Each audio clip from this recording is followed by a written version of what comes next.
मंडळी, नुकत्याच झालेल्या 5 राज्यांच्या विधानसभेच्या निवडणुकीत भाजपला 3 राज्यात यश मिळालं आहे. पश्चिम बंगालमध्ये पहिल्यांदाच भाजपने विजय मिळवला आहे, तर आसाममध्ये देखील भाजपची सत्ता पुन्हा आली आहे. त्यामुळे सध्या देशातील 70 ते 80% भूभागातील राज्यांमध्ये भाजपची सत्ता आहे. मात्र यातील अनेक राज्यात भाजपने ज्यांना मुख्यमंत्रीपदी विराजमान केला आहे ते मूळचे भाजपचेच नाहीत, तर त्यांचा प्रवास हा इतर पक्षातून भाजप असा राहिला आहे. नक्की ते मुख्यमंत्री कोण आहेत व ते कोणत्या पक्षातून भाजपमध्ये आले आहेत या संदर्भात जाणून घेऊया या व्हिडिओमधून. नमस्कार, मी एपी आणि तुम्ही पाहताय मुद्द्याचं बोला. यात पहिलं नाव आहे ते म्हणजे आसामचे मुख्यमंत्री हेमंत बिस्वा शर्मा यांचं. हेमंत बिस्वा शर्मा हे मूळचे काँग्रेसचे नेते. 2006 ते 2014 या काळात मुख्यमंत्री तरुण गोगोई यांच्या नेतृत्वाखाली हेमंत बिस्वा शर्मा हे मंत्री होते. मात्र राजकीय महत्वाकांक्षेमुळे त्यांनी 2015 मध्ये भाजपमध्ये प्रवेश केला. तर 2016 मध्ये आसाम विधानसभा निवडणुका पार पडल्या आणि यात भाजप सत्तेत आली आणि शर्मा हे राज्यात मंत्री झाले. मात्र 2021 मध्ये भाजप पुन्हा सत्तेत येताच भाजपने मुख्यमंत्री पदाची माळ ही हेमंत बिस्वा शर्मा यांच्या गळ्यात टाकली. तर 2026 मध्ये देखील भाजप आसाममध्ये पुन्हा सत्तेत आली आणि पुन्हा हेमंत बिस्वा शर्मा हेच मुख्यमंत्री होणार आहेत असं भाजपने स्पष्ट केलं आहे. दुसरं नाव आहे ते बंगालचे मुख्यमंत्री शुवेंदू अधिकारी यांचं. शुवेंदू अधिकारी हे तृणमूल काँग्रेस आणि ममता बॅनर्जी यांचे निष्ठावंत सहकारी मानले जात होते. 2007 मध्ये झालेल्या नंदीग्राम आंदोलनात अधिकारी यांनी महत्वाची भूमिका बजावली होती आणि याच आंदोलनाने ममता बॅनर्जी यांना मुख्यमंत्री पदाच्या खुर्चीवर बसवलं होतं. मात्र 2020 मध्ये शुवेंदू अधिकारी यांनी ममता बॅनर्जी यांची साथ सोडत भाजपमध्ये प्रवेश केला. विशेष म्हणजे 2021 मध्ये अधिकारी यांनी नंदीग्राम मधून तर 2026 मध्ये भवानीपूर मधून ममता बॅनर्जी यांचा पराभव करत आपले वर्चस्व सिद्ध केले. आता बंगालमध्ये भाजपची सत्ता आल्यानंतर भाजपने शुवेंदू अधिकारी यांना मुख्यमंत्रीपदी विराजमान केलं आहे. तिसरं नाव आहे बिहारचे मुख्यमंत्री सम्राट चौधरी यांचं. सम्राट चौधरी यांना त्यांच्या वडिलांचा राजकीय वारसा आहे. सम्राट यांनी 90च्या दशकात लालू प्रसाद यादव यांच्या राष्ट्रीय जनता दलातून राजकारणात प्रवेश केला. त्यांनी राबडी देवी यांच्या सरकारमध्ये मंत्री म्हणून देखील काम पाहिलं आहे. मात्र 2014 मध्ये सम्राट यांनी लालू प्रसाद यादव यांचे विरोधक नितीश कुमार यांच्या जनता दल युनायटेड पक्षात प्रवेश केला. मात्र काही वर्षांनंतर सम्राट यांनी नितीश यांच्या पक्षाला रामराम करत भाजपवासी झाले. नंतर बिहारमध्ये सम्राट यांची राजकीय ताकद वाढत गेली. सुरुवातीला विधान परिषद विरोधी पक्ष नेते, नंतर बिहारचे प्रदेशाध्यक्ष व त्यानंतर उपमुख्यमंत्री व आता बिहारचे मुख्यमंत्री. नितीश कुमार यांची वर्णी राज्यसभेवर लावल्यानंतर सम्राट हे बिहारचे मुख्यमंत्री झाले आहेत.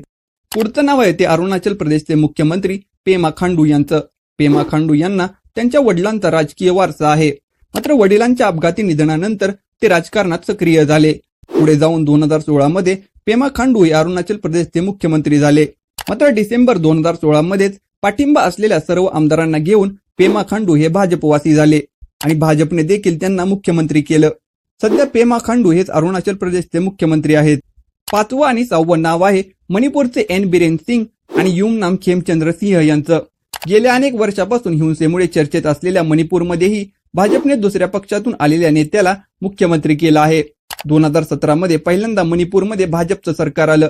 त्यावेळी एन बिरेन सिंह यांना मुख्यमंत्री करण्यात आलं.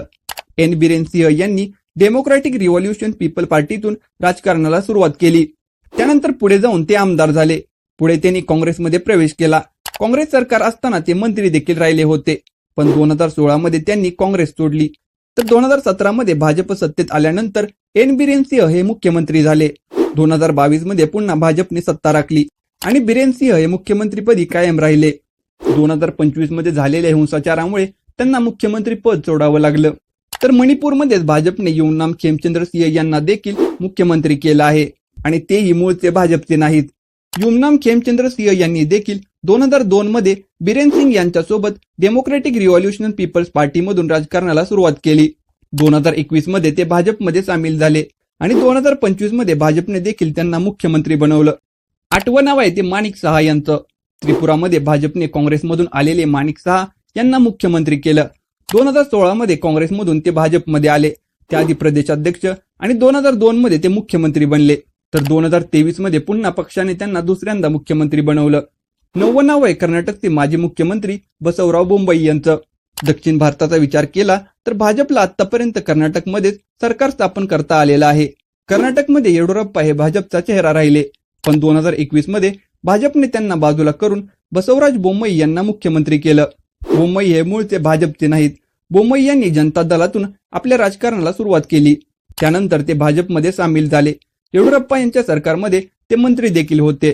नंतर भाजपने त्यांना मुख्यमंत्री बनवलं.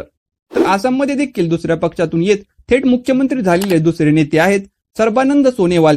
नुकतेच आपचे नेते राघव चड्ढा देखील भाजपवासी झाले आहेत. आगामी काळात पंजाबमध्ये विधानसभा निवडणुका होणार आहेत आणि भाजप त्या निवडणुका राघव चड्ढा यांच्या नेतृत्वाखाली लढवतील अशी देखील चर्चा आहे. तर कित्येक असे नेते देखील आहेत जे इतर पक्षातून भाजपमध्ये येत मंत्री, खासदार व आमदार झाले आहेत. राजकारणात काही होऊ शकतं असं म्हटलं जातं. आज केंद्रात व अनेक राज्यात भाजपची सत्ता आहे, त्यामुळे हे नेते भाजपमध्ये आहेत. जर पुढील काळात सत्तेच्या गणितात काही बदल झाला तर हे नेते भाजपमध्ये राहतील का याबद्दल प्रश्न निर्माण होत आहे. हे सर्व मुख्यमंत्री व अनेक नेते जे इतर पक्षातून भाजपमध्ये येत, ज्यांनी मोठमोठी पदं भूषवली, या सर्वांच्या संदर्भात तुमचं मत काय आहे ते आम्हाला कमेंट बॉक्समध्ये नक्की कळवा. आणि व्हिडिओ जर आवडला असेल तर अशा नवीन व्हिडिओ पाहण्यासाठी मुद्द्याचं बोल या YouTube चॅनलला सबस्क्राईब करा.